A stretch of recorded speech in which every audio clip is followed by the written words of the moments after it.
ल अब मैले यहाँबाट पावर यो मल्टिप्लगमा दिएँ र मल्टिप्लगबाट यो पावर हाम्रो सिस्टममा अब जान्छ। ल गएर हेर्नुहोस्, यहाँ मजाले कम्प्रेसर चलेको आवाज सुन्न सक्नुहुन्छ। यहाँ बत्ती बलेको हेर्न सक्नुहुन्छ, त्यही इभापोरेटर फ्यान चलेको पनि हेर्न सक्नुहुन्छ। अब यति भइसकेपछि हाम्रो यो साइकल भनेको कुलिङ साइकल हो। कुलिङ साइकलमा हाम्रो यहाँ एउटा टाइमरमा यो हेर्नु रोटेसन चाहिँ गर्ने 8 घण्टा रोटेसन गर्ने भनेर सेट हुन्छ टाइमरमा। 8 घण्टा सेट हुन्छ टाइमिङ। अब यो 8 घण्टा चलिसकेपछि ठ्याक्कै के हुन्छ, यसरी एउटा किटिक्क आवाज आउँछ अनि मात्र बल्ब जल्छ, इभापोरेटर फ्यान अफ हुन्छ अनि यो कम्प्रेसर पनि कट अफ हुन्छ।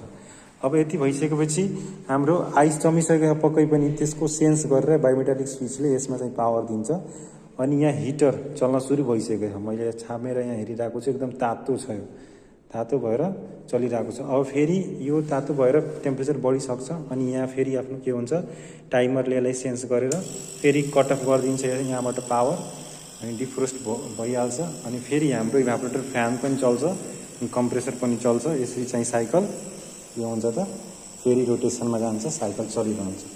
Okay, thank you.